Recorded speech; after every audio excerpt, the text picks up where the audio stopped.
Madam Chair, are you all speaking? Excellent. Good morning, Madam Clerk. I'd like to call the Budget and Public Employees Committee hearing to order. Madam Clerk, call the roll. Alderwoman Boyd, Present. Alderman Odenberg, Here. Alderwoman Velasquez, Alderwoman Sanye, Present. Alderman Aldrich, Present. Chair Spencer, Present. Alderwoman Velasquez. We have 5 present. We have quorum. Thank you, Madam Clerk.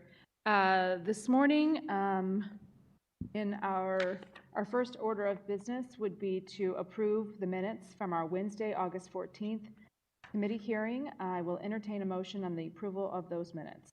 So moved. Do I have a second on the motion? So, Second by Alderwoman Boyd. Was that seconded by Alderwoman Boyd? yes. Thank you, Alderwoman. Madam Clerk, please call the roll. Alderwoman Boyd, Aye. Alderman Odenberg, Aye. Alderwoman Velasquez, Alderwoman Sanye, Aye. Alderman Aldrich, Aye. Chair Spencer, Aye. Alderwoman Velasquez. We have 5 aye votes. Thank you, Madam Clerk. With that, we have no board bills for review today, but what we are here to discuss is the end of the year budget, as well as one of the main drivers of the surplus that was announced last week would be vacancies in city departments. So we have the personnel department here to discuss that. I'd like to start with item number 1, the city budget, the end of year report. We have our budget director, Paul Payne, if you don't mind. Just by way of just kind of clarification for members of the committee, Mr. Payne, you'll be kind of going through the end of the year report.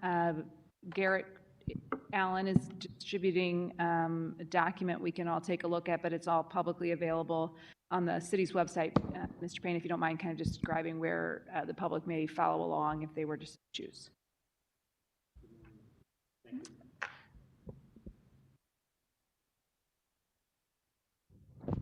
There we go.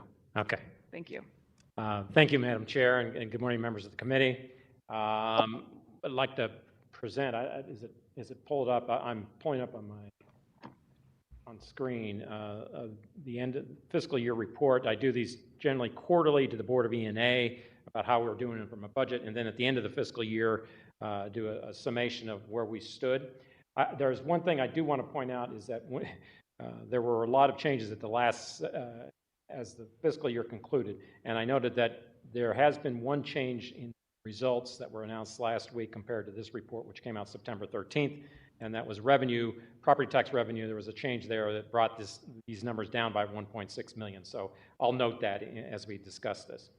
But if you have this document before you, and again, it is posted on the website under the budget division. If you look under informational pages, you can find this document. I'm sorry, Mr. Payne and Chair Spencer. I know you have a slide that you're wanting to present, but the public can't see it. And I know you're controlling it. We can't really see this. How do we do that? You will have to send it to the clerk so that we can share it.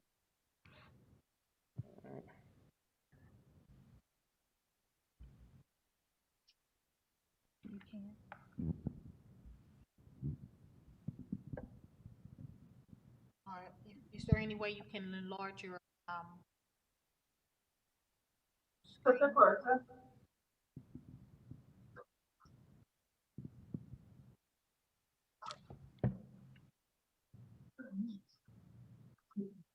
So what did they say? You on waiting on? He's been here.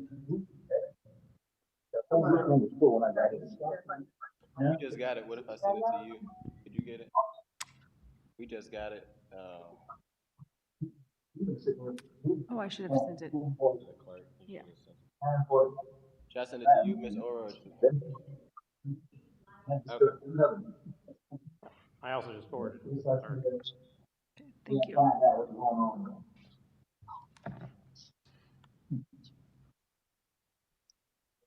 I just sent it to you, Madam Clerk. Okay.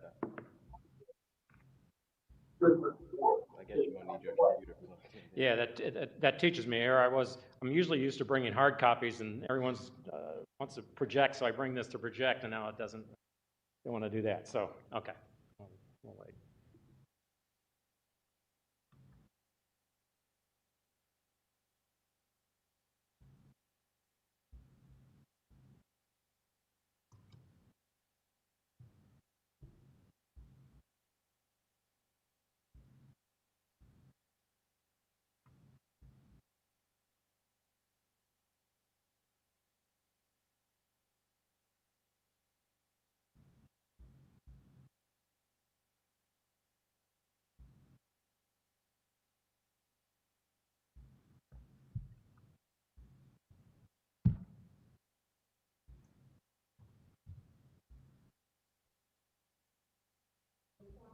Yes, that's the one. All right. What you see on screen is the report for the end of the fiscal year, and that was issued September 13th. And as I mentioned, there was a change in the revenue total, which brought the total revenues down by 1.6 million. There was a change in the property tax receipts since this report was issued, and I'll mention that.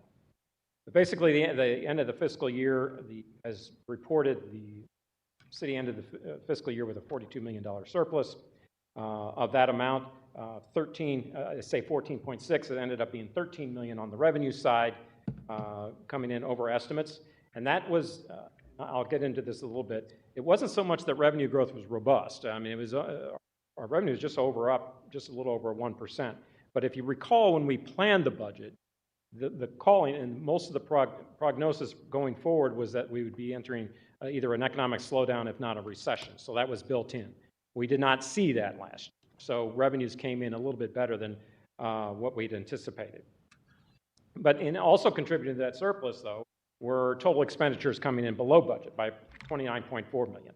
Paul, just to clarify for everyone, can you talk about just very briefly the time frame we're looking at for those who aren't familiar with our budget cycle? Sure.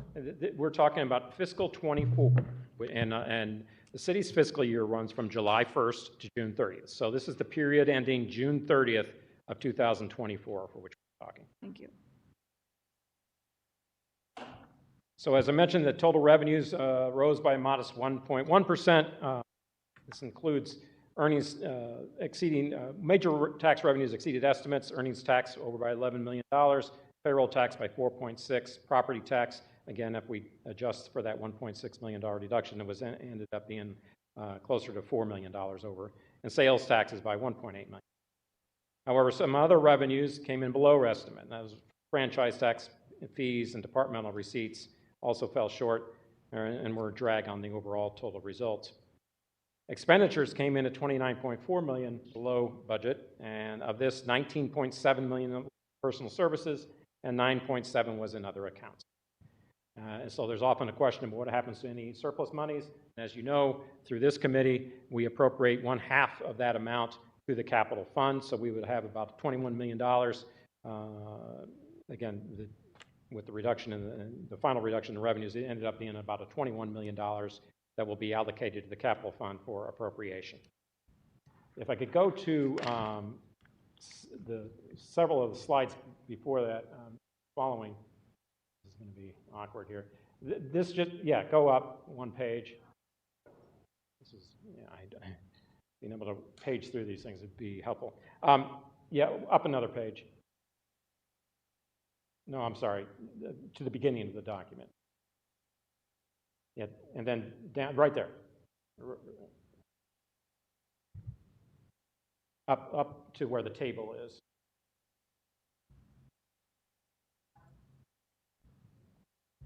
To page one. Page one, there's 8 pages in that. Yeah, that's the one right there.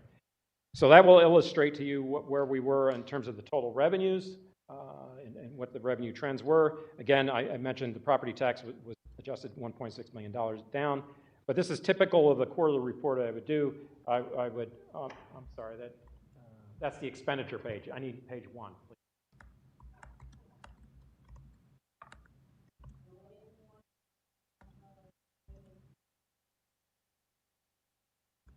No, that's going to the end of the document, to go forward.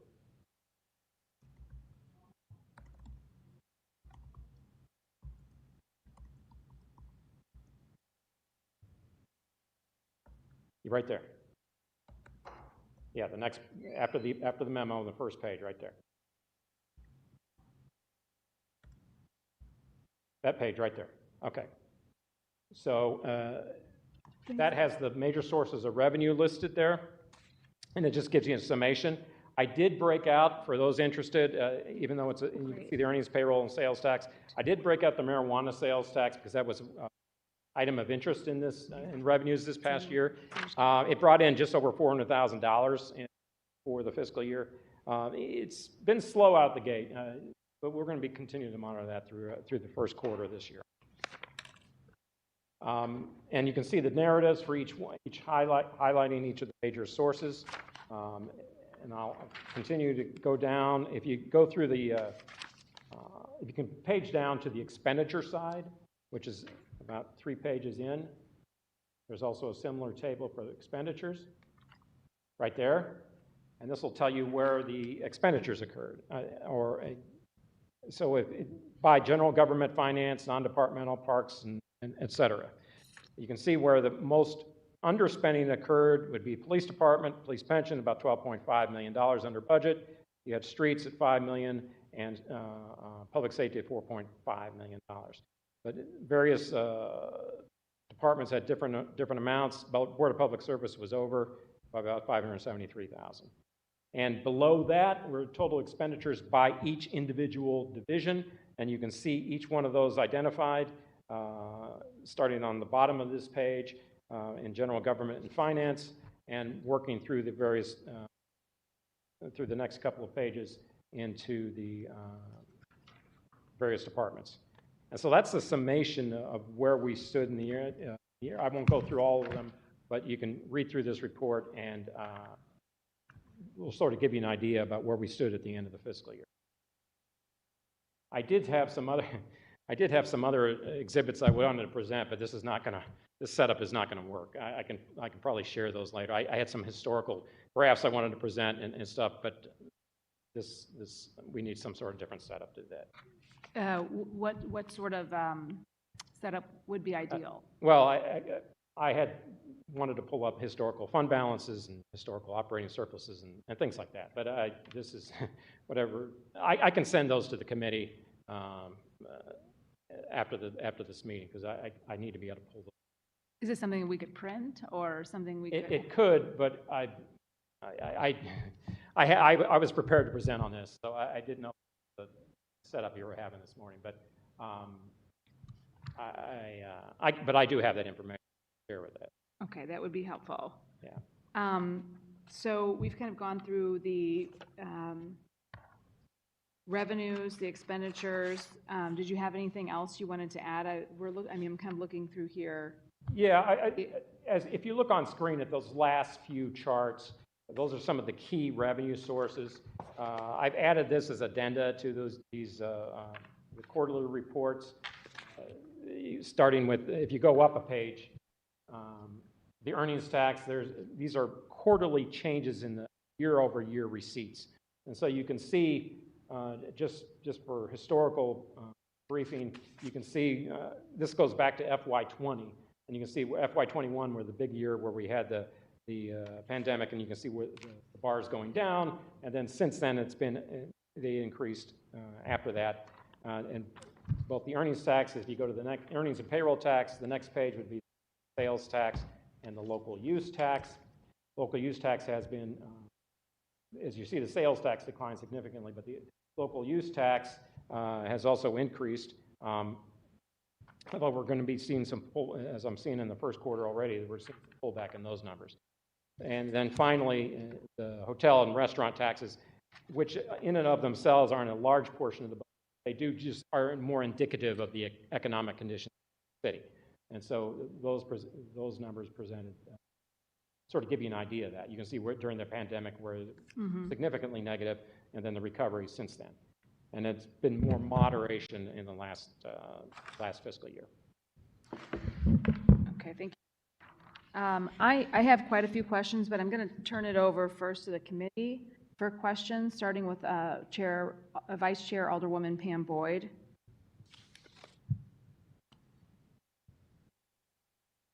I have no question.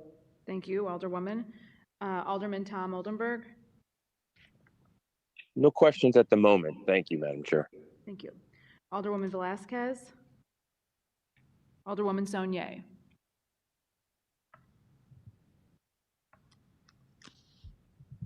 Alderman Aldridge. Thank you, Madam Chair. Thank you, Director, for being here. Is it typical? So I think recently we heard that we have a 42.2 surplus in the city budget, I guess, as ending. Half of it is going to go to reserve, and then half is going to go to capital improvement. Right. Is it typical to have, I guess, such a large number, like the amount that was recently reported that the city will have as revenue left over, I guess? Historically, I guess, have we always... Historically, I'm going to... You don't have to... No, because I had... I know you're a graph and numbers guy, yes. And I would really like to be able to present, but this setup is not going to work. And I understand. But in the last 3 fiscal years, we've had some significant ones. However, and we're beginning to see that moderate. Typically, what you see is in an economic growth cycle, you'll see surpluses because revenues are outpacing. And then the challenge, I've had some historical information which I'll share with you, but it goes back to the recession 08 and 09, where we had revenues fell short, and then in order to make those, mitigate the revenues falling short, we pulled back on expenditures. We still had deficits, but you saw something of a moderation of shortage. For the following 10 years, even though the economy was growing, we had very little in terms of any sort of surplus. We were sort of hovering around break-even status, maybe 1 or 2 million to the good, and that was it. We finally, and during that time, we also had the rating agencies were knocking us for our low fund reserves and such like that. But finally, in FY19, the year right before COVID hit, we broke through and we had a nice surplus that year, which helped contribute to the fund reserves as well as additional funds for capital. Then COVID hit, and we had 1 year that would basically break even. And then in the last 3 years, we've had some significant surpluses. This past year was actually half of what it was last year. So it's beginning to narrow, and I'm expecting that to continue into this year, as we're seeing for the first quarter. So that was a significant surplus, but it's not something that, it's something in recent years, but it's not something that's the norm. Yeah, and you said, so last year we had more in... Well, yeah, if you recall, last year's was 71 million. Okay, so this isn't something that's untypical, I guess. Well, to the amount where it should be not this high, because you said over maybe the last 3 years we've had a large amount, but before that we used to maybe break even, then we had COVID. So the last 3 years we've had an unnormal situation where we've had a large amount of surplus in our city's budget. In the last few years we've had, but historically it's not typical. And that is because, I mean, yes, that is... You know, it was funny. During those years in which the economy was growing and we were just still getting by, I was always asking myself, why are we just getting by? I mean, typically when the economy is going, you should be able to generate surplus, but we were just breaking even. And it wasn't until FY19, which is 10 years after that recession, that we finally broke through. And we're thinking, okay, finally, we're seeing something. Of course, then COVID sort of scrambled the issue, but we've since resumed that surplus, so which is good. But the revenue generation part of that is moderating, and so I wouldn't expect that to continue. Now, what is unusual, the expenditure side, we would typically see that much on the underspending. I think that's a result of this more recent time, particularly under post-pandemic, where you're having difficulty filling positions. Mm-hmm. That is not something that you would have seen, let's say, 10 years ago. Yeah, and that's contributing to some of the surplus money. And I think that's important to highlight, because I know we're going to talk about vacancies, but we cannot forget, like, you know, COVID has change the way that the world work. I mean, from Zooms, and we got, committee members on Zooms and like people being able to work from home. So I think it's still a challenge that most cities are still struggling with to try to figure out how to fill vacancies, especially when you can go work probably for a for-profit or corporation compared to like city government, which maybe not pay the best. But but due to the large vacancies is kind of maybe an add-on to why we have a lot of money, since we're not expending on salaries and benefits and whatnot. Right. No, that was a significant contribution this past fiscal year and last year as well. Okay. Do we have any projections of the impact of the earnings tax? I think maybe it's too soon. I just know, what was it, last Friday? That was the maybe last day that folks was able to come in, and I heard a surplus of individuals at the last minute. Yeah, right now I'm going through the first quarter results. There was a significant amount paid out in the first quarter, over $17 million, but they also got a lot late surge at the deadline, and my understanding is that that's going to be significantly more than what was seen in the first quarter. So trying to get I wouldn't put a number on it specifically, but it is going to be, we'll be seeing more in the second quarter report of how much. And how much did we put away? Was it 26 million? In the budget, it anticipated 26 million, and 20 of that would be the earnings tax. About 5 million of that would have been in the payroll tax. And so I'm not really one way or the other. I think, and I don't want to get too much in the first quarter, but I think the way to look at it is that there's a few things going on there. One is that these refunds were from fiscal 20, 21, and 22, and then 23 and 24 would be known next April. Whatever that going back number, that's a finite number.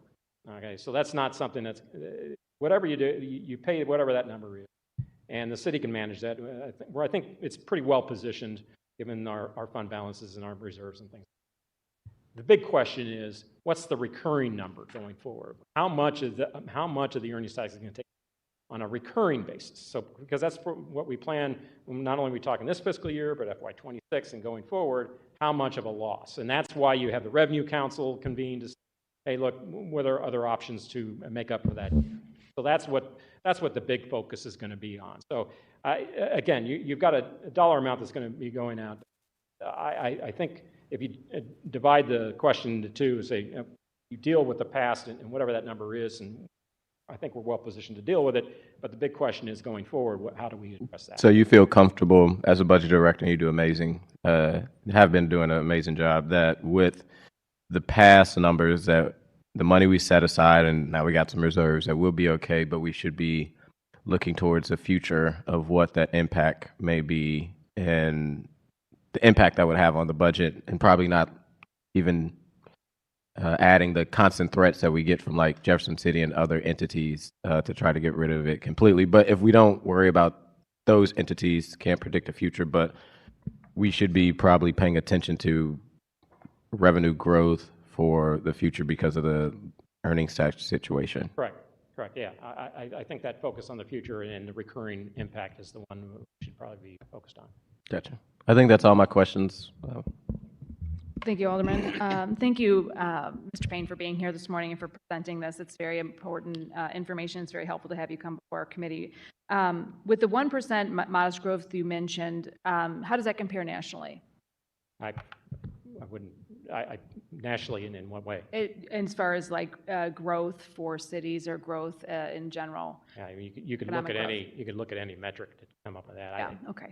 I just wanted to kind of compare how we are doing on the national side of things, and obviously it's lower than inflation is, so it's putting us. It's got a net negative impact compared to last year's. I do have that.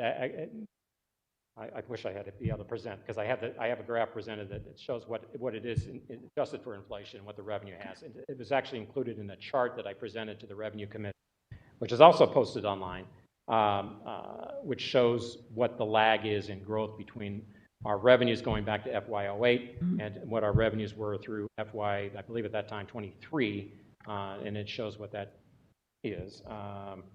Okay. It would, yeah, it I would could be. share that with you. Again, I don't have a hard copy.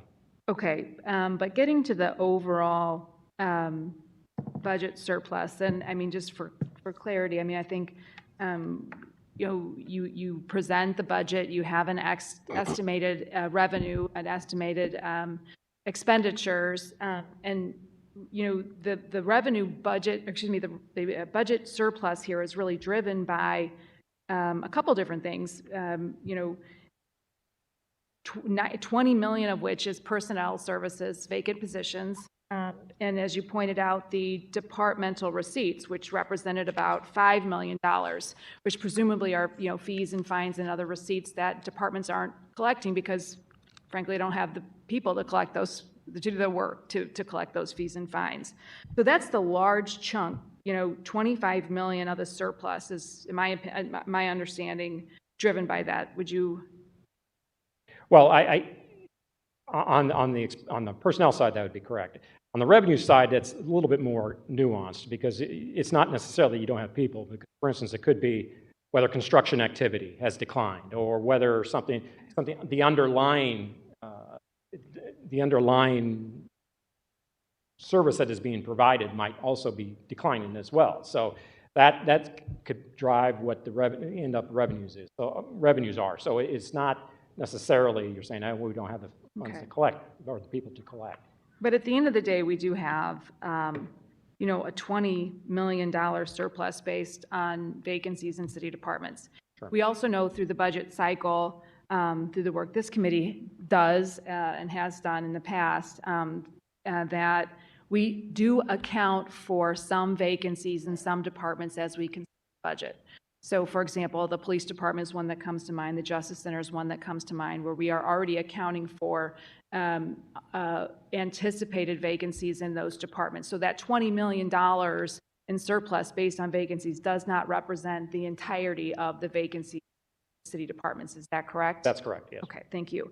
And that is, you know, really as far as I can, as far as I understand, and as far as I consider, you know, we in the budget committee and as a city, you know, provide a budget and a direction for the city, and dollars not spent hiring people and keeping people in the positions necessary to provide services to citizens is a serious deficit in our, you know, obligation, what we're communicating to the public we're going to be able to provide for them, and that's not something you can control. Obviously, as the budget director, you can simply provide the funds and the budgets for those positions.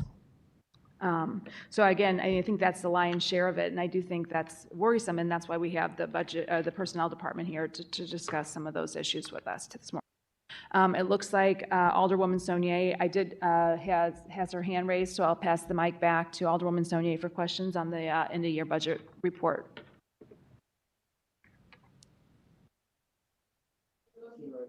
Hi, just wanted to thank the budget director for being here.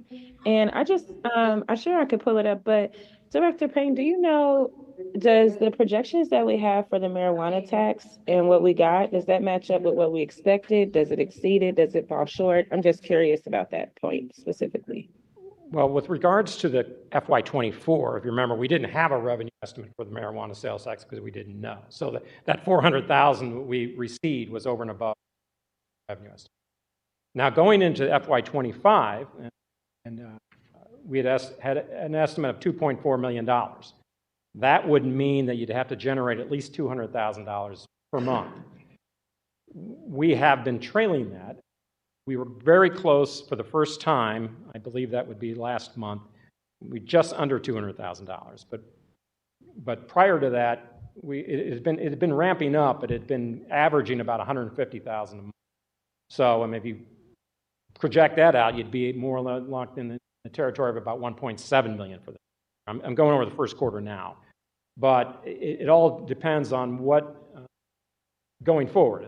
If the last month's receipts continue at that level, then we'd end up somewhere north of 2 million. But I don't think we're going to quite make the 2.4, but it depends on how the future months, what the future months hold. We just have, through the first quarter, have been trailing, although last month was an increase. I saw an increased amount.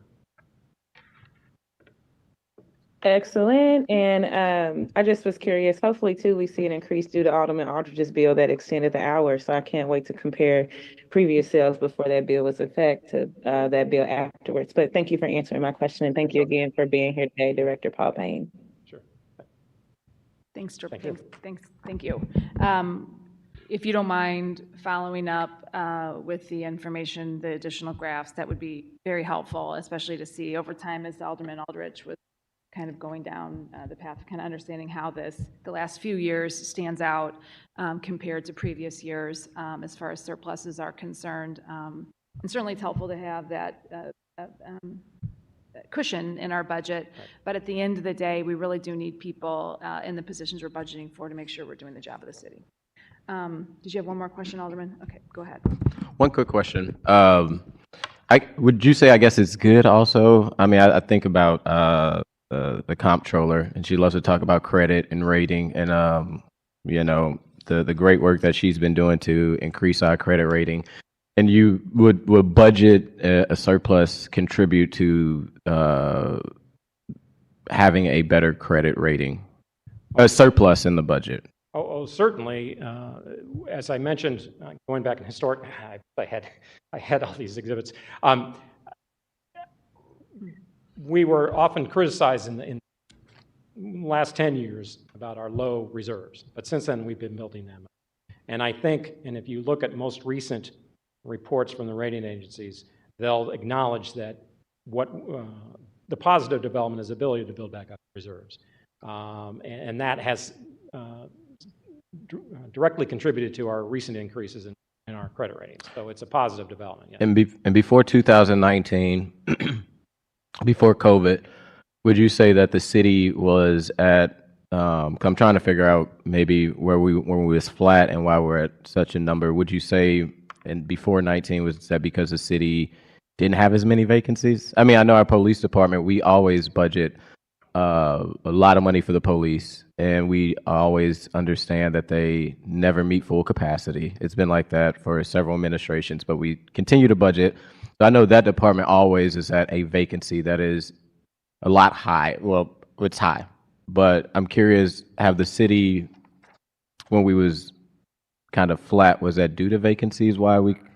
You know, I smile because again, I had another exhibit which showed what made up the surpluses over the historical, whether it was revenues or expenditures, and which piece contributed more.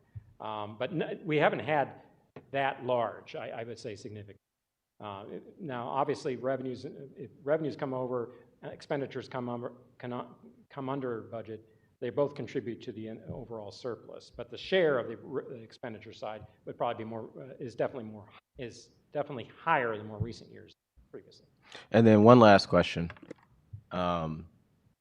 Since we have this surplus, would you say, recently, and this is, I'll just ask it, there was legislation passed around the firefighters' pension. We clearly have not seen, I guess, hit in the budget from that. What's that? The firefighters' pension bill? Yeah, that's right. There was conversations that maybe there would be a hit in the budget from that legislation. Have we seen any impact?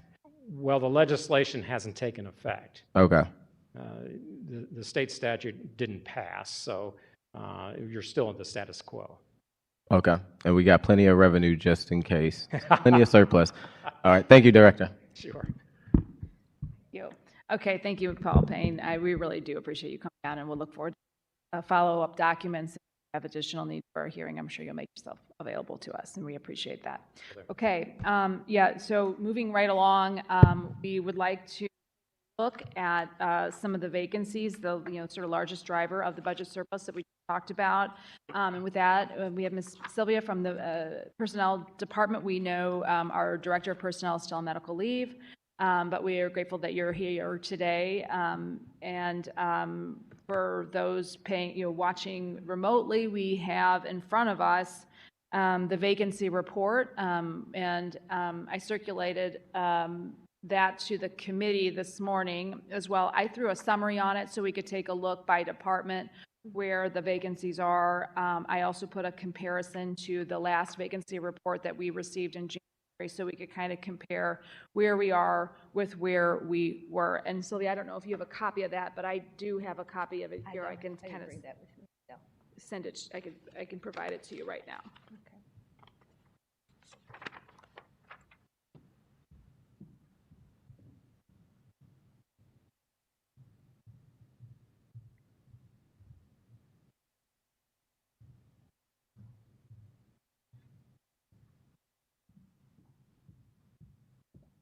So Sylvia, if you don't mind to introduce yourself to the committee and those watching and tuning in, and then move forward with your presentation. Okay, I'm Sylvia Donaldson.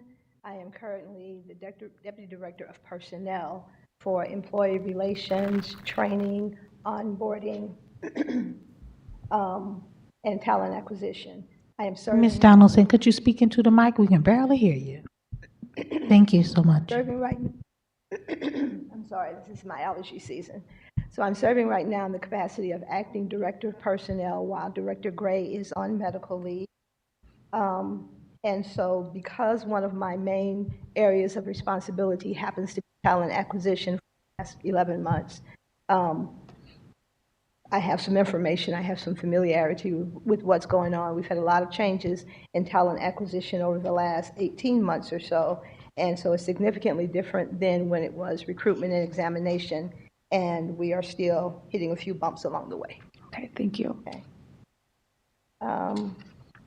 So I guess I'll do the presentation first, and if there are questions that you have, if the committee has, I'll be more than happy to address those. Sylvia, is this a presentation on the department as a whole, or are the of the numbers as presented Friday through the vacancy? It's vacancy and Okay. things that are surrounding the information that you sent me of what you were interested in. Okay. I've been able to present, it's discussed here. Okay, thank you. And just for everyone's clarity here, the vacancy report that I sent around this morning is really just a summary of the Excel document, which itemizes all city employee positions, of which there are 1,349, for a total of 6,019 budgeted city employee positions, of which one currently, Thank you. we have a vacancy rate of about 1,600. We have vacancy of about 1,600. Is that right? I believe that to be correct, yes. Thank you. Okay. Thank you, Sylvia. Okay. So if you want to go to the first slide there, please.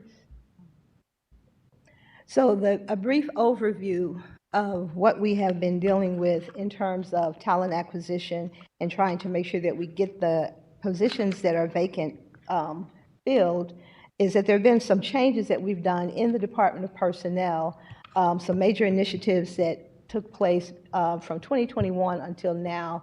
Part of it that has impacted some of this this process is the rollout of PFMLA, and that's paid family medical leave.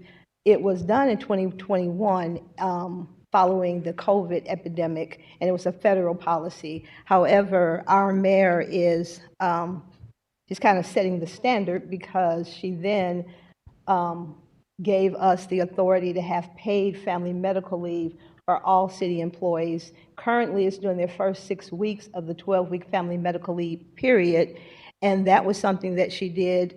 My understanding is that just to make sure that we have some employees that don't have significant leave if they have to go on family medical leave, and her intention was to make sure that those families don't suffer when there's no income and the breadwinner or one of the persons bringing income into the family is unable to work. So that's one of the things that we did.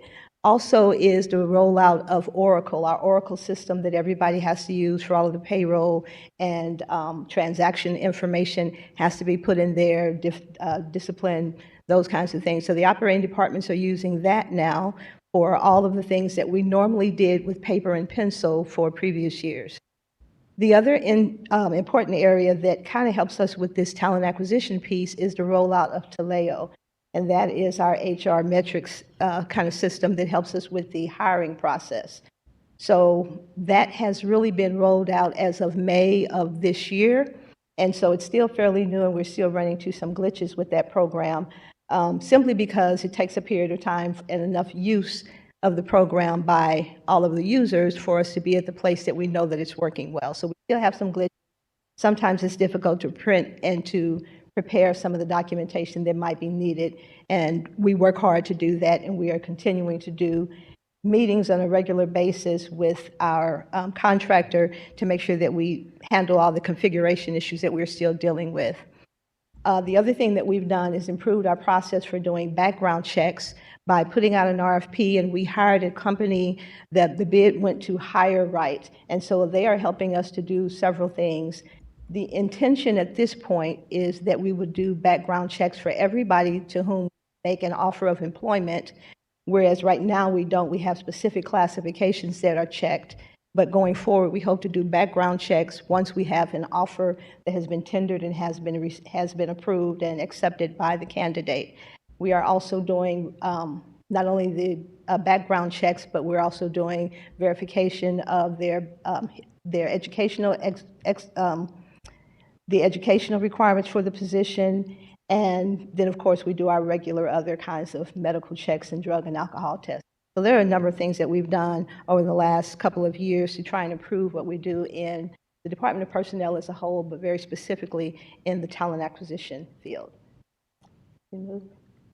So some of the metrics from Oracle having to do with our retention are listed above. And we have some positions that are hard to fill, that are routine, that we do a lot of work trying to recruit for those positions, but for some reason, what we are seeing a lot of, and one of the things that I'll talk a little bit later on about how we want to address that, is that our retention rate is not good. So even when we hire a lot of positions, we're able to fill some positions that are very significant, we wind up finding out for various reasons that we're unable to retain those employees. So some of the critical positions that we have addressed just for this presentation is tree trimmer trainees. So that's a really hard to fill position. We have had the Parks, Recreation, and Forestry Division work with us on a number of our initiatives to get those positions filled. We have a 75% retention rate so far in 2024, and I think that that was up to August of 2024. Those that we have retained all left before 100 days, that we have not retained left before their 6 months period. So that was by their choice that they decided to leave. They resigned or left for whatever reason. The other one that we have is police officers, and currently right now, as of August of this year, we had 100% retention rate of all of the police officers that we had hired. So no one had left. I think we wound up having, in the period from August until now, we may have had one police officer that failed the academy, but for the most part, they've made it through the academy and they are currently working.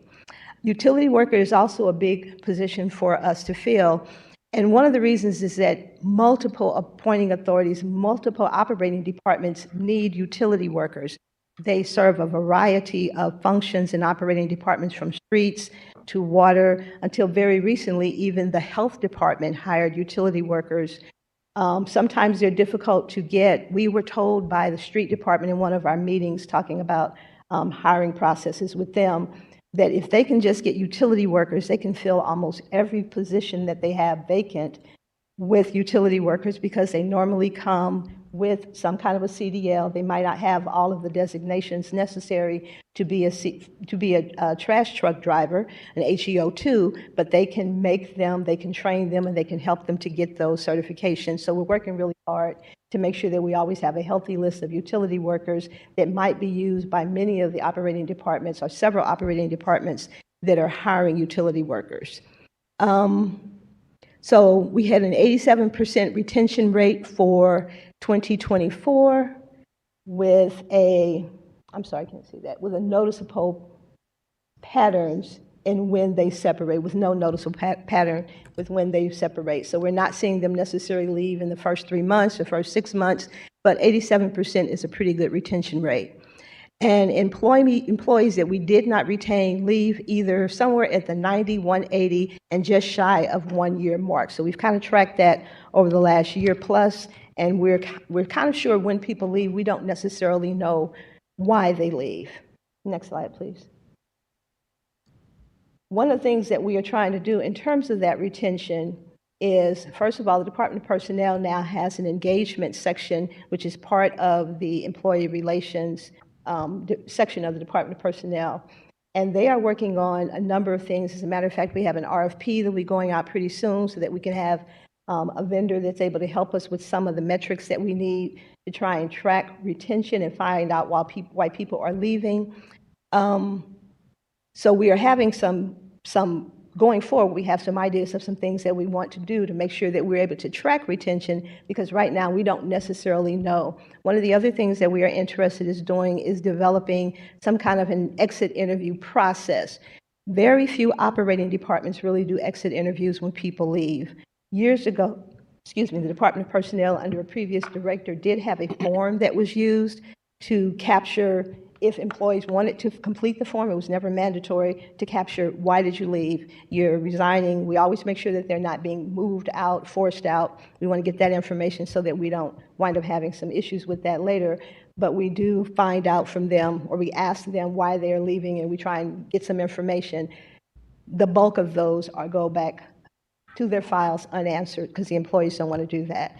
So we're trying to develop a process so that operating departments do that when people are leaving their employ, and they have some information for us to help us determine why we are dealing with retention issues, because we absolutely just do not know why people are leaving and why they're leaving at the intervals in which they do. We do have some information on here on what we were able to find, so we'll talk about that in just a moment. Okay. So the chart that you are seeing there is having to do with separations from the city. So we hired, and I think there was a slide shortly before that, in looking at the number of employees that we hired during 2024, I think we hired 347 employees during that period.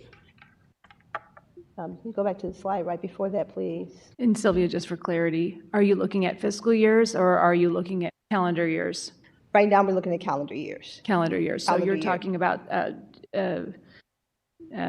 2024 from January until present. Okay, thank you for the clarification. So when looking at that, we hired 560 full-time employees, and that was from January of 24 to current, to October 8th of 24. We also had 155 additional per-performance employees that work in various departments that they don't need full-time employees for whatever reason. We have had 427 full-time employees that have separated from the city. That doesn't necessarily mean that 427 of that 560 have separated from the city, but that 427 during this 10-year period have separated from the city. The next slide gives a little bit more information on how they left. So if you look at that, there's a breakdown of how people have left the city, when they have left. We have 200, of that number that I quoted earlier, we have 245 that just resigned. We don't necessarily know when they resigned, why they resigned, what the reason was, but they resigned from the city and left on their own accord. 94 of those retired from city service. We still have a high number of us baby boomers that are retiring and continuing to retire, and so that 94 represented those that left. Death, 13 that passed. Dismissal, so that's whenever there's a disciplinary action and a person is dismissed for whatever it happens to be. So that is actual dismissal, as opposed to the next category, which has people that failed their working test period. It does really show up as a dismissal. However, it's not necessarily because there was a performance issue or a violation of policy or rules or regulation. For whatever reason, they failed their working test period.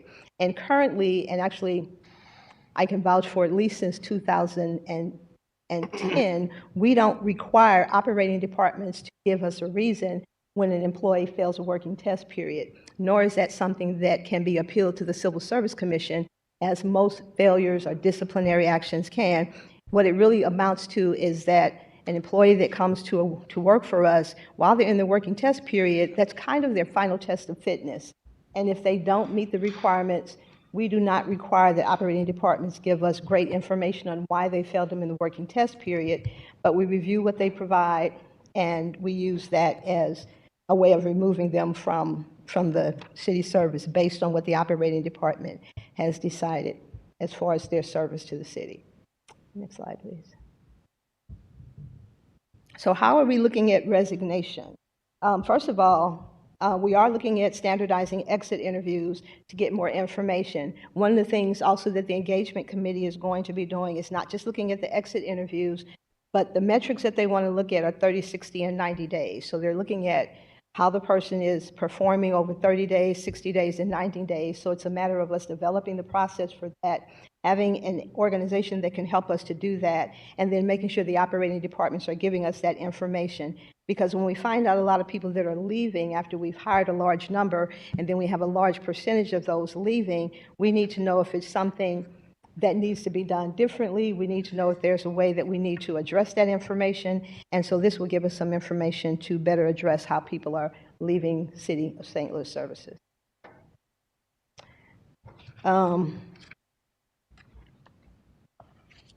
We also have, we're in the process right now, who I was accompanied by John Undershaw, who is the Deputy Director of Employee Management, or Talent Management as we call it now. And his sections, one of his sections is classification and compensation, where he was the manager of that section for 8 years or so, so he's very familiar with that. And we have undertaken a citywide compensation study so that we can better compete with other sectors.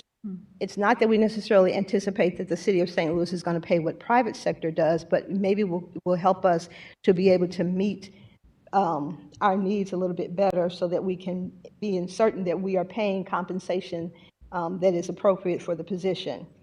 We also have provided significant raises to employees. Even though many years we lagged below that, we've been able to have significant raises that are provided for employees. So there's still some catch-up that we need to do regionally, but we have been working on that. We are in the process now of starting union negotiations with we roughly have 14, I believe it is, 13 or 14 unions that are representing employees in the city service. And so we're in the process now that we will be going through union negotiations, and that may have some impact on the salary. That's still something yet to come. But sometimes it's not just salary, sometimes it's other benefits that employees are looking for. And so we will be addressing those through our regular processes. Also, there have been increased DEI efforts through the Chief Equity Officer to make sure that we are bringing people into city services that are racially, gender, ethnically diverse. So there are a lot of things that we need to do to make sure that our workforce actually mirrors what the city mirrors. We don't want to be in a position that it does not, and then there winds up being some other issues related to that. So the DEI is also, the Chief Equity Officer is working on looking at our increasing our DEI efforts. And then the lifting of the residency requirement has begun to assist with recruitment. One thing that's not listed on that is the fact that the Department of Personnel, for the first time, I've been associated with DOP since '94. For the first time in that period of time, we actually do have a public information officer who is very good at his job. He has worked on a number of possible ways for us to better recruit and for us to better advertise the city. Part of that happens to be a funding issue because we don't have money for some of the great ideas that he's come up with, but we are hoping that something in our upcoming budget will help him in order to do that.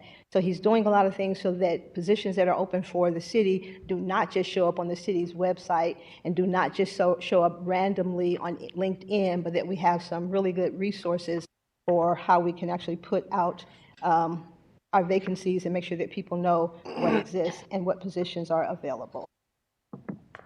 Okay.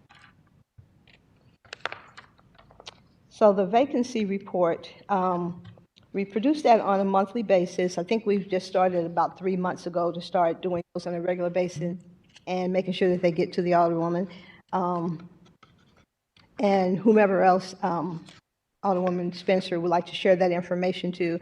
It's not private and confidential information. It's something that can be found publicly. And so we are just hoping that the vacancy report kind of gives you a little bit of information on where there are vacancies, and we use that to help us in terms of our recruitment efforts with operating departments. The vacancy measures do not account for recruiting goals, and at times do not represent operational needs. For example, through automation, we may not need many individuals doing payroll. The other thing that we have noted, and that's really significant when we start looking at how we are trying to fill positions, we rely upon operating departments to let us know what vacancies they need filled and when they need them filled. We do not look at the TO and say, well, this operating department has a vacancy for, they have 12 additional positions for XYZ position. We need to encourage them. We wait for them to tell us what they want to do, what positions they would like for us to hire for. What we've done recently is every operating department through their director was asked to provide us with a priority list. So they have given us their top 5 priorities for every one of their sections, along with the input from their commissioners, so we know exactly what positions they want us to focus on, and those are the first 5 that we do. What we want people to understand is we have 6 TA specialists that work in our section that are in talent acquisition. Each of those have multiple operating departments that they are responsible for. So for example, the individual that handles the refuse division, we had from the refuse division 5 different lists of required positions. So they have 4 different operating sections. Each of them gave us their 5 top priorities, and then the director had her 5 top priorities.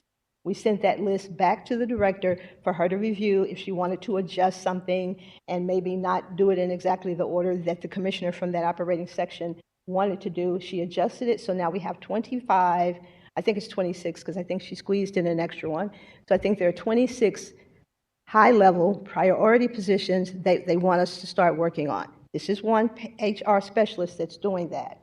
So there are 26 that came from refuse alone, or from the street division alone. That individual also handles the water division, and water division does a lot of hiring as well. I think they had between 15 and 20 priority positions to start on. So now that employee has not just 25 vacancies that he or she has to work on, they now have 45. They also had a couple of smaller departments because we have so many operating departments to spread out among the 6 TA specialists that we have, that that individual wound up having another set of 5 from 2 or 3 additional operating departments.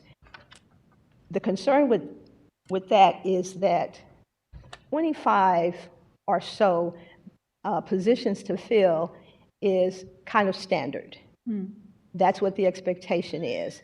However, our individual TA specialists are working on filling way more than that, and that's just a priority position. So whereas we may have had, and I mentioned refuse because they wind up showing up a lot as in, not refuse, I'm sorry, the street department, because they wind up showing a lot in places where there are vacancies, and we work hard to try and fill those. But we can't require them to send us requisitions, but we work on the 5 priorities per each section that they have asked us to do, and we send them names based on that. One of the issues that we have found, and I'm not picking on street division, but that's one that shows up a couple of times on here, is that when the commissioner for that particular section submits a requisition, it goes in through Taleo, he or she will tell us how many positions, how many vacancies they want to fill. They don't tell us how many vacancies exist in that particular area, but they tell us the number they want to fill. So if, for example, there's a vacancy of 35 HEO2s, which is not unusual, it's probably a low number, of 35 HEO2s, and you all might know those as the trash truck drivers. They will, if they send us a requisition and say, only send me 8 HEO2s or candidates to fill these 8 vacancies, that's what we send them. We can't make them take the other 27 positions and candidates for all of those. And part of the reason that we're finding, not just there, but also during our long period of time when we worked with the police division and with fire and also with EMS, when there was a real issue, a real problem with them not having sufficient number of dispatchers. We worked with all of them. We had weekly meetings with everybody from the top to the bottom. We talked about what we needed to do. We talked about training. But what we found out was that they had a very small capacity to train those people. So even if they had 40 vacancies and we'd like to go on and open up the requisition and try and get 40 vacancies, their capacity for one of those sections was they could do 2 people at a time. So they may have had 20 vacancies, but it's going to take us a long time to fill those because of how they're set up and their physical environment, they could only train 2 people at a time. We have that same issue with other operating departments where we'd be more than happy to go and continue to try and fill those positions, but they are limited sometimes in their ability to train the people that we send to them, so we have to manage that. Another case in point is with the police division. I think our most recent requisition from Chief Tracy was for 100 police officers. And everybody in the city knows that well, he has more than 100 vacancies. But what his capacity is for the 100. And I don't know how many academies they do. I think they can probably do 2 academies at a time, maybe 50-50, but we can't address those other 200 some odd vacancies until we've gotten this done, and then the chief is ready. Because even if we did send the 50 people to 2 different academies, we send them their 100, they finish the academy, we have to wait for them to send us a requisition to tell us, now we are ready, we've completed the academy, now send us 100 more. So sometimes our hands are not necessarily tied, but we have to stop recruiting because we don't want a list that gets old. And sometimes we wind up finding that we recently sent a list of names for the refuse position for the HEO2s, and we asked them ahead of time, look through this list, some of the positions, some of the applicants are old, it's gotten a little stale, let us know, because you call them and find out how many might be interested. And they took the time to go out and call out and talk to everybody that was on the list of eligibles, and they were able to find a number of people that met their needs, but nowhere near filling them to the brim. And so that's one of the concerns that we have, and there's not really a way to get around that because the operating departments know what they have the capacity to take on. Same thing with corrections division. I'm not really sure how long their academy is. During the 7 or 8 years that I was their HR manager, the academy took 5 or 6 weeks. And then the correctional officers went on the floor and they had training, hands-on training, for another couple of weeks before they were ready to go. I'm not quite sure how long their training academy is there, but I think it is shortened significantly from what it was, plus 20 years when I was there. And so we have the names, we have the information, we send it to them, but we can only provide them with the names for the number of vacancies that they are willing to fill. So we do wind up having some vacancies that are still open. We just can't do anything with them until the operating departments are ready to receive what we have for them. I heard Director Payne talk a little bit about the COVID impact, and one of the slides that we have there too also addresses the COVID impact and how that affected us in terms of the city at large, in terms of how we were filling positions. If you'll take a look at that one, that's the one that's on the screen there now.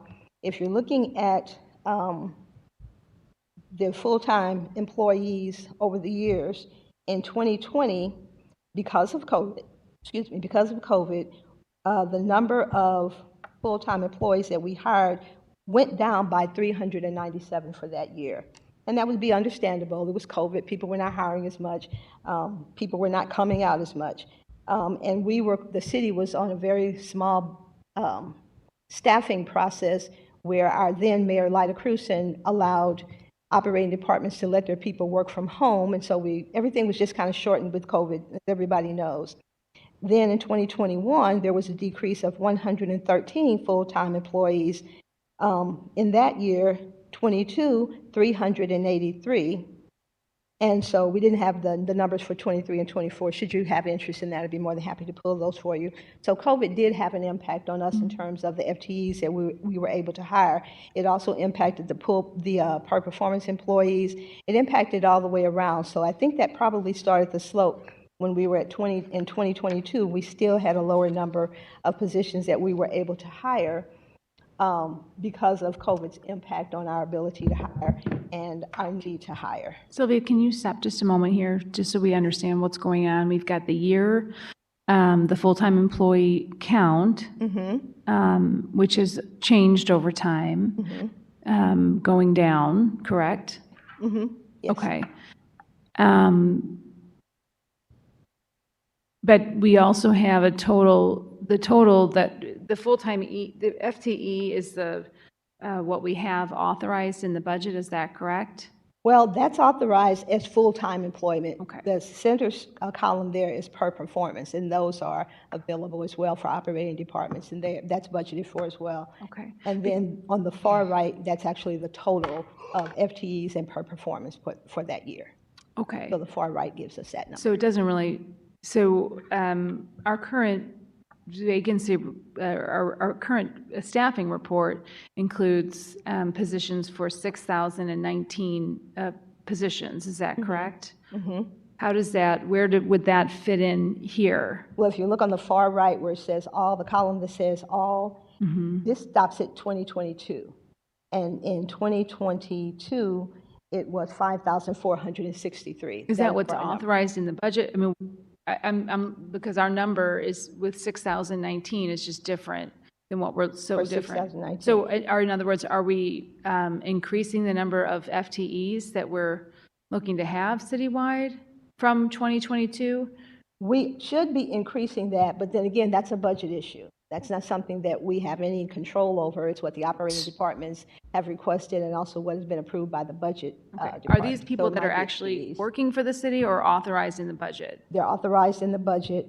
The far right actually gives the numbers.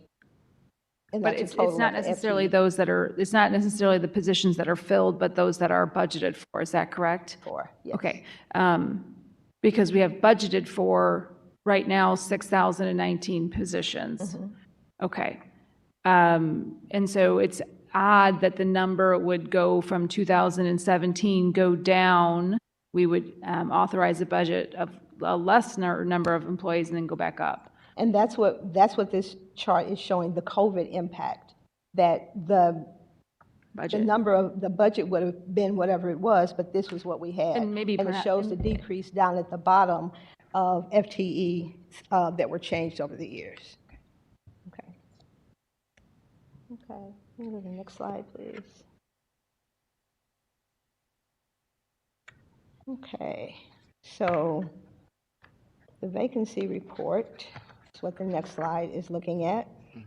So the largest vacancies are for the positions that are listed below. This is the absolute number of positions open, not a percent of the TO that's vacant. For example, still significant vacancies in HEO2 as a portion of their TO. So this is not all of the vacancies in their TO, but it's for these specific ones. So some of the ones that are having the largest vacancies are listed on there in their order: police officers, probationaries, sergeants, fire private, CO1s, police officer trainees, paramedics, water maintenance techs, airport police officers, fire captains, prisoner processing clerks, and fleet maintenance technicians. I tend to think that we have done a little bit better on the airport police officer. Our prior HR specialist that worked on them was able to secure at least a dozen employees that he was able to locate, some of whom had been working for the sheriff's department, some that had been working for other areas, were not necessarily working for the city, but they already had their post certification. And so that made a really big deal for the airport police because they need people that are post certified. So those employees or those individuals that were located were able to be sent immediately to the airport police and could be hired right on. And they did not have to spend the additional money for sending them to St. Louis County for their training and their post certification. So I tend to think that number could be a little bit lower. If you have an interest in that, I'd be more than happy to verify it, but we were able to hire quite a few airport police officers because they came already post-certified, and hiring them also saved a lot of money for, I think, at least $3,000 plus per head for the police division, that they did not have to send people to St. Louis County for their certification. Yeah, this is helpful, Sylvia. I mean, so what this looks like, the document you sent me by the total number of vacant positions, and right up at the top would be police officers with 216, but of course there's many other police officer positions, including the police officer, police probationary officer, police sergeant, all these other police officer positions kind of rising up to the top of the vacancies, along with the probationary and correctional officers, which would be in the Justice Center. Okay. Okay. And sometimes some of the issues, and it's not to point fingers, but just to give a bit of context, sometimes some of the issues are that we do send significant number of applicant names to some operating departments, and for whatever reason, they don't call the people. That's very common, that they don't, the burden is on them once we give them a list of eligibles to contact all of their people and set up interviews for them. So that is the responsibility of the operating department. And very often we get operating sections, operating departments that just don't call their people, that just don't interview their people. The people won't necessarily come off of the list if they were never hired and didn't get coded in a specific way, and they'll still be there. But the unfortunate part is that that list gets more and more stale. Okay. And so when they are ready to fill those positions, there are people that they've gone on, they found other jobs, or they're just not interested because they never got a call back at all. So we try and encourage, and that's one of the things that we ask TA specialists to do. They develop personal relationships with the appointing authorities that they are working with so that they feel comfortable with calling them and vice versa, and they can make sure that they're not missing anything that otherwise would be a problem. Okay. Do we have data on that, that disconnect between the personnel department and the department heads? We can pull that for some specific ones that are particularly problematic and that wind up having a number of vacancies, but we have documented information of having actually sent names at a certain time, and they have 21 days in which to interview and send it back, and they either never send it back or they send it back without coding any of their candidates. So yeah, that information does exist. Okay. So on the vacancy report, the numbers are difficult, but we're not an outlier nationally, particularly for police positions that are difficult to fill. So, I'm sure everybody probably remembers last summer when I think it was probably more for show, where Atlanta sent some of their hiring staff down here to set up shop in one of the downtown airport or downtown hotels, and they were hiring for police officers. So they were trying to get people here, and I think our mayor kind of just let them know it was time for them to go home. I think the Post or one of the newspapers said something to the effect that she just said, not here, this is not the place. So they really weren't able to do any, but we have people, it's not just in the city of Atlanta, but you might read a lot of stories where police positions where they actually do go to a lot of other cities and try and recruit positions or recruit candidates for their positions when they don't have them. Police officers also received a significant raise in 2023, so hopefully we are hoping that that is a way to encourage people to apply for that position. Now, specifically for the police, we don't necessarily do the recruitment for them. There are staff that are assigned to the police division, and then the police division has their own staff that do a lot of that recruitment because they know how to go, and they go in their uniform, they have the information that they want to share, so they do most of their own recruiting. We do the actual applicant process to some degree, but they do have permanent staff that are located there to actually do that for positions, and we help out. As a matter of fact, one of our TA specialists spends half of her week at the police division helping them to do that, in addition to the other TA person that works there on a regular basis. For the correctional officers, they have a $3,500 hiring incentive, and they did receive a raise in the fall of 2023. Fire captains are experiencing their first promotional tests since 2013. Hopefully, if the letters have not gone out yet, they will be going out in the next couple of weeks. We have approved the cut scores, and we've approved all of that information, so they are ready to go out. It's just a matter of pulling together the information, having our I can't remember the name of our Tallagy is the company that won the bid, and having them to do the approved letter out to all of the candidates to let them know where they fell. So there's a lot of interest in that simply because we haven't had any promotional testing in over 10 years. Refuse workers, the city does have a hiring incentive and bolstered partnerships with SLATE. The partnerships with SLATE have not benefited us as much as we had hoped that they would.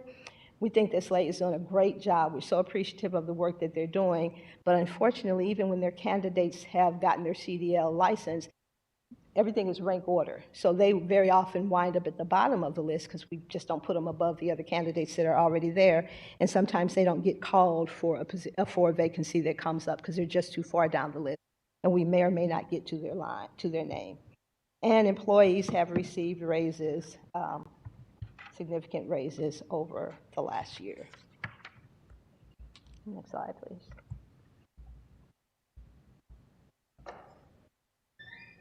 Is that the last one? Okay. Okay. A couple of points I think that I wanted to clarify that we had on our slides. Hopefully I did make myself some notes.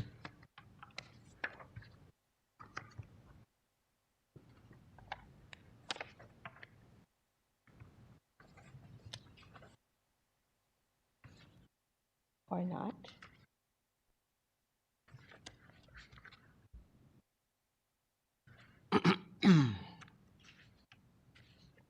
I think that is it. Okay. That's the extent of my presentation. If you have any questions. Is that all, is that the end of the presentation, Sylvia? Thank you. I That's thought I put helpful. some notes on one of them, and apparently I did not. Okay. You mentioned a couple, let's just ask a couple questions. I know we have to wrap up here in just a moment, but you talked a lot about retention. It would be helpful to take a look at that over time, you know, kind of what the trends have been. I'm grateful to see the personnel department taking a look at that issue. As you mentioned, I think that would be very, very helpful to kind of try to understand what's going on there. You also mentioned some priority departments. Can you talk about what your priorities are as far as hiring and where your efforts of? Well, it's not so much that the priority departments, but every operating department was asked to give us their priority positions. Okay. Because if they've got, 60 various positions, we need to know what they need our focus to be on. So we did ask that of commissioners and appointing authorities and directors in the operating departments. So they have given us what they think is most important, and then we can focus our TA specialist time on filling those that the operating department says these are critical. So it's not a particular department. All of the departments gave us that, so it was a kind of a stepping stone for our TA specialists to know these are the ones that I focus on first, and then I move on down the list. Okay. With the table that you highlighted earlier, with the volume of vacancies really coming up to the top, police officers, probation officers, and those city justice center positions, what specific and special recruitment avenues are you taking to fill those important roles?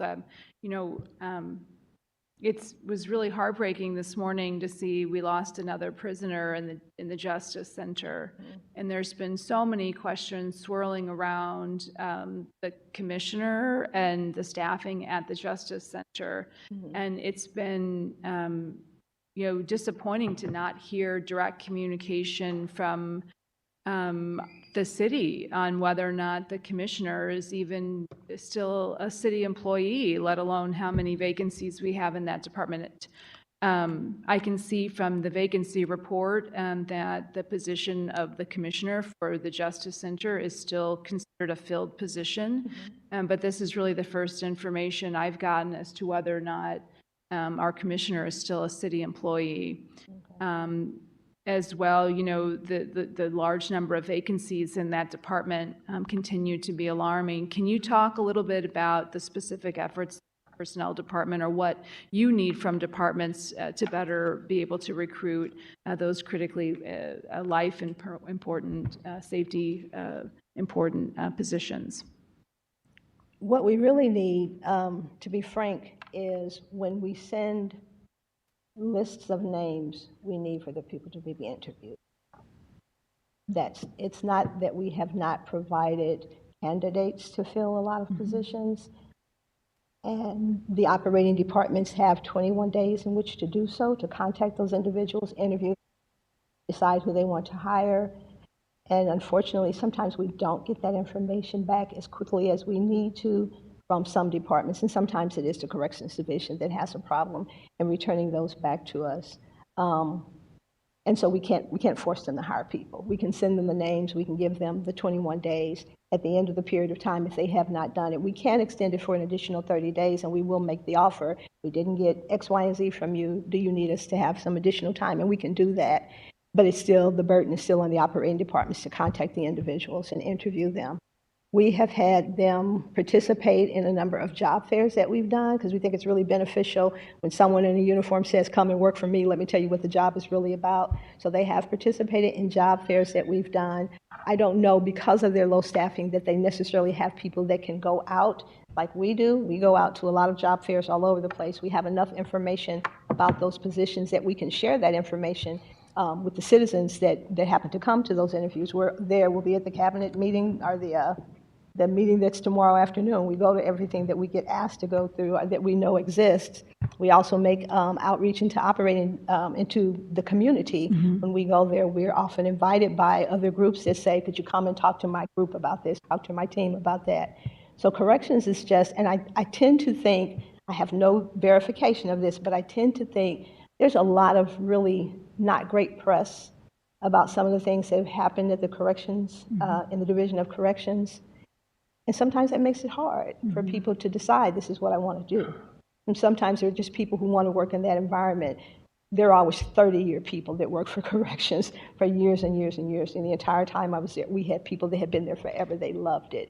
And those people have retired. They've gone on to other things. And it's just kind of hard to get people that meet the requirements and then that are selected. That's kind of the problem that we have there. We don't have a hard problem with getting a list. We just can't make people use that list.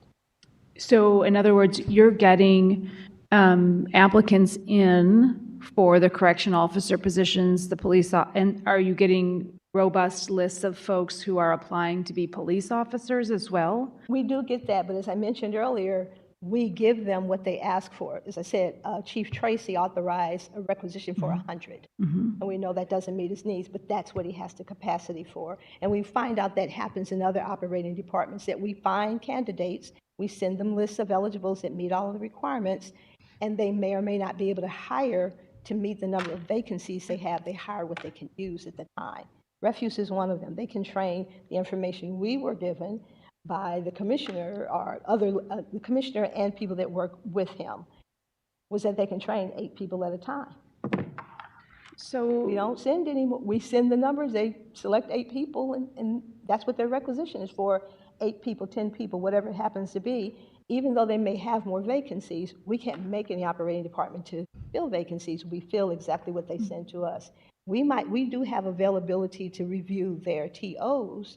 So we make sure that when any operating department asks for some vacancies to be filled, we check first to see that they actually do have those positions in their TO, that it will match with the number that they're asking for. But we can't compel operating departments to fill it because for whatever reason, they're not ready. It's not like they don't want their positions filled, but at that moment they're not ready for them, or they don't have the capacity to train them right then.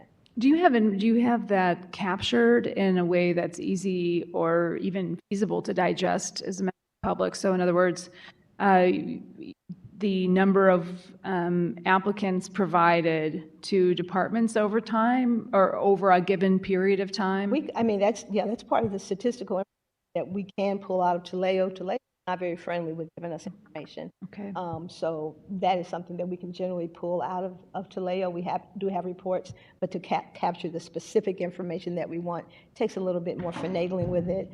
My manager of talent acquisition is really good at doing that, but he spends a lot of his day pulling those reports for various needs. But we can pull some things out of there. It's just a little difficult. But Okay, we can. that would be very helpful. Maybe just, we don't have to do that on a regular basis, but it would be helpful to kind of have that understanding. One thing, in talking to the commissioner, that she was kind enough to give me a call, even though she's out on leave, and she described that the retention issue is difficult and has been a real challenge. If you could help us, and she had mentioned maybe sending some data kind of around that issue, it would be very helpful to kind of understand how many people are cycling through, the number of folks that are leaving, over time, and if that's a metric that we need as a city to kind of be aware of as we think about how to improve the quality of life for our employees and what is driving the exit, as you pointed out earlier. Yeah. We appreciate you coming down here. I know you're the acting director, but having these reports is super helpful for us to understand where the where the gaps are, where the vacancies in our city departments are that are really driving the surplus and really kind of some of the resident unmet need in the city. With that, I'll turn it over to the committee. I unfortunately have an obligation at 11:30. So Alderman Aldridge, would you be available to take the chairman the rest of the hearing this morning? Thank you. Thank you so much for being here this morning. Yeah. I think they need you to stay up, Deputy Director.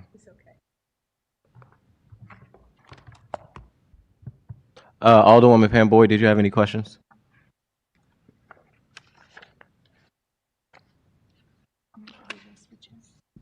Alderman Odenberg. Alderwoman Velasquez. Alderwoman Tanya. She let me know she had no questions. I just have a few. I try to keep them quick because I know we have another meeting here at 12 and the clerks may need time to set up. But and some of these you probably answered and I had stepped away. Can you just talk a little bit of like what is the issue hindering the Department of Personnel from filling positions timely? And maybe you discuss that a little bit with like departments and represents, but Yeah. There's not really a problem with us filling them timely.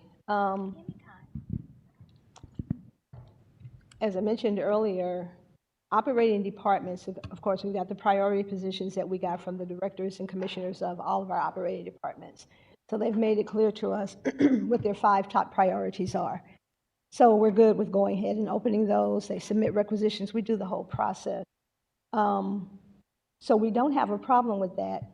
However, when we're doing the priority positions, as I mentioned with, like streets, and the reason I mentioned them because they had quite a few. They're a really good example. They have 4 or 5 different operating sections, and each of them had 5 priority positions that they wanted. That's 25 right there. So we don't open anything beyond that 25, and we have to be measured in how we open those, simply because when we start getting applications in, then there's a whole process of screening those applications. And so the requested standard is about 25 positions per TA specialist. However, the TA specialists have multiple departments. So they might have 25 priority positions for the street division, but they also have 20 priority positions for the water division, and they also have 15 priority positions for the health division. I'm just throwing some departments in there. So they wind up having 45 to 50 plus priority positions to try and get posted and start recruiting for, and then have to go through and screen all of the applicants. It's a big burden. So, and not a burden as in we're not supposed to do it, but it's a big load of what has to be done. And so sometimes it just takes longer to get things done.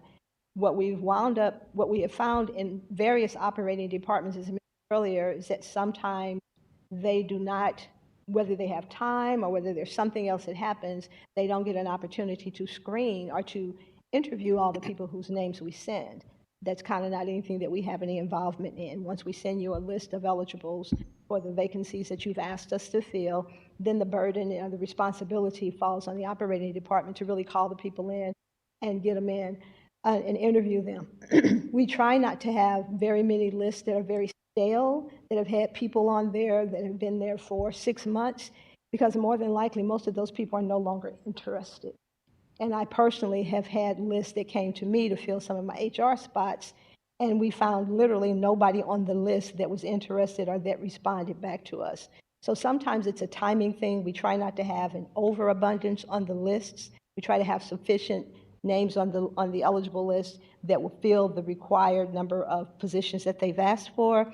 But to put a lot more beyond that, we wind up having a stale list, and by the time they call the people, they're not interested anymore. And we've had to face that quite a bit in personnel when we're doing things because we get a list. And because of that stale list, was that before or after Taleo? Because I know under, I guess, the personnel director, when she came in, she talked about how there's always this lag of employees, and that Taleo was supposed to kind of fix that as something she brought in under her leadership. So that stale list, is that just due to department, or is that also due to the city is getting back to applicants very late? It's a little bit of both. Okay. I think it probably is not Taleo. Taleo really does help us Yes. get stuff done quickly. It's not quite as intuitive as we intended it to be, and it's not able to do some of the things that we asked for it to do during the configuration space. So sometimes our operating departments don't necessarily know on the first day that it gets out there that we've sent you a list of eligible.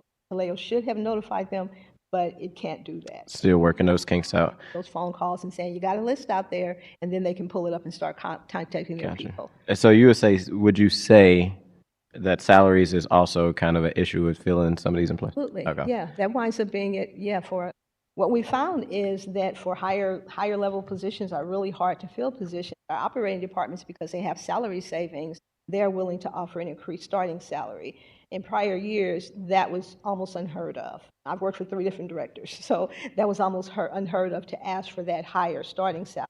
But the operating departments have the funds for it because they have vacancies, positions that haven't been filled. And so if there's a really high-level position or a very skilled position, they're able to do an increase of the starting salary, really have that salary discussion that they could not have before or wasn't really appreciated when they had that conversation before. So now they're able to do that, land at higher salaries. That's a good benefit for them. They just have to be able to maintain that salary. Yeah. That's start people. Is the Department of Personnel have vacancies? John, do we have it? We have a couple. We do. We have a couple of them. Yeah, we do have a couple of vacancies. We do have an eligible list. I'm a little reluctant to go ahead and hire people right now because we're still doing some changes. We're still making some changes in some things. As I mentioned, we have additional sections that are there. We know that we have a couple of working test period evaluations that are to come up that may not be exactly where the candidate or the employee would like for it. So we're just holding off for a minute. But we do have a couple of, we have at least 3, I think, vacancies. You said about 3? I think there are 3. And that would you say those 3 vacancies hold the department who hires people for the city, for other departments, do those 3 vacancies hold your ability back to actually hire? I'm sorry, I'm not understanding your question. Does those 3 vacancies hold the department back from being able to do the function of the Department of Personnel to hire more people? Oh, they really don't. We do have one that we want to get done sooner rather than later because they are a little bit critical in terms of some of our HRIS functions. So we really do have that one that we need to do, and we're in the process of kind of looking at that. That's one of the, I'm looking at John because that's one of his people, one of his sections. So we do have one there that we probably will pull the trigger on, but the other ones we're just not at the point to do that right now because we're still making some adjustments. And then the last one, you mentioned the equity officer. What is that role and what have they completed? And I guess how long they've been around? At this point, it's not our position. It's with, is it, I don't know if it's SLDC or if it is, I don't remember exactly the operating department, but it's the city's chief equity officer. Okay. And how long have we had that chief equity officer? I don't know. They don't work for us. I'm not really sure how long they have been there. I know it's been at least, probably not long, probably not maybe a year or so from what I'm familiar with. I've not had any conversations with him. Okay. Since it's been had on our behalf. I just know when you was giving your presentation, you had uplifted, so I wasn't sure if that was in the personnel department. So I was curious about Ours. okay, and Department. and curious maybe what that officer does and what have I guess they completed in the time of bringing them on. But I guess you wouldn't have that information. Wouldn't have come to me at the time because I wasn't responsible for part of that. At the time that we started using the services of that person, it would not have necessarily come to me. It might have been something, not to say it's her responsibility, it might have been something that went directly to the director, Director Gray. So I'm not really sure what that person has done because they would not have reported to me on what it is that their function was. Okay. And I guess, are you currently as a deputy director, some that the Alderwoman mentioned, we have like the jail commissioner out, the director is out, or I'm assuming you're assuming all those roles and duties as the deputy until the director comes back? Yes, I'm still the director and I'm the acting I'm still the deputy director and I'm the acting director as well. Okay. You're the acting director as well. Acting director and I am still the deputy director over my 3 areas. Yes. Okay. I think that's all the questions I have. All righty, thank you. All right. Seeing no more questions, I don't think anybody is online from the committee. Madam Clerk, going through the agenda, acknowledgement of any written testimony. Was there any testimony, Madam Clerk?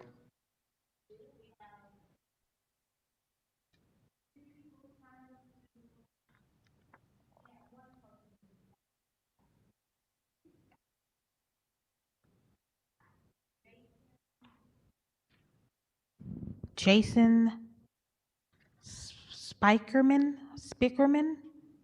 All right. Jason, you can come on up.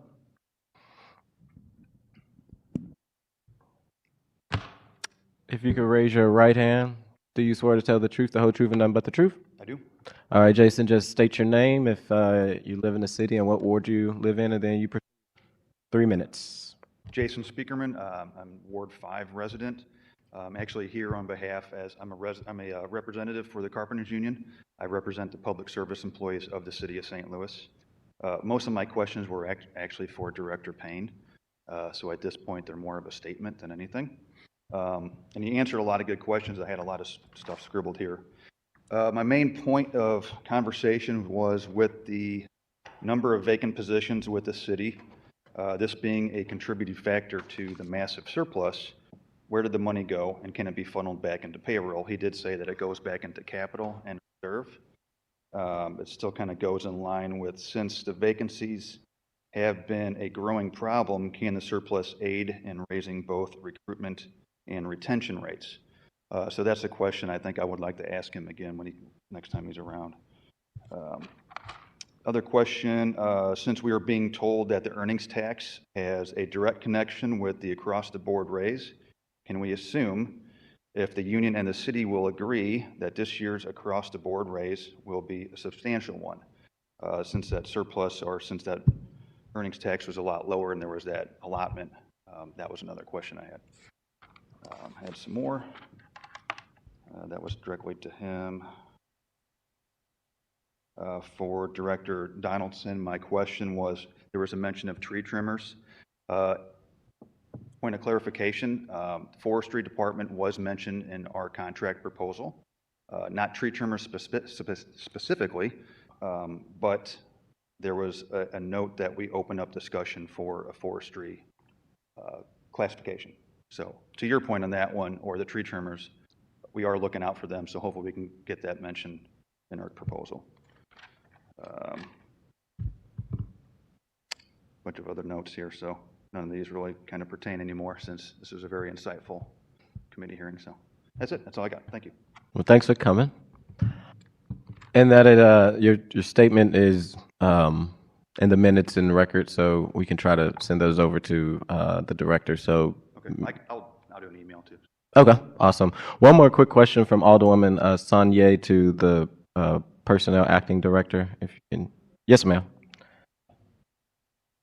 And then we'll get on out of here before the next meeting so that the clerks can set up. All right, just a really quick question. Alderwoman Sanye asked me to ask, how many recruiters do you guys have in your department? We have 6 right now. And she said, is that enough? No. Okay. I will make sure she can follow up with you to get more detail on that. Okay. All right. Thank you. With that, no more speakers, Madam Clerk? We have none. Okay, none online? We have none. All right, we'll go to the next one. Any announcement from committee members? No announcement for me. And all members I would like to make a motion to excuse the Alderwoman from the 6th Ward. All in favor, aye. Aye. Oppose? None. Motion carries. And with that, I would like to adjourn the Budget and Public Employees Committee. All in favor, aye. Aye. Any opposed? No opposed. Motion carried. Meeting adjourned. Thank you all for coming.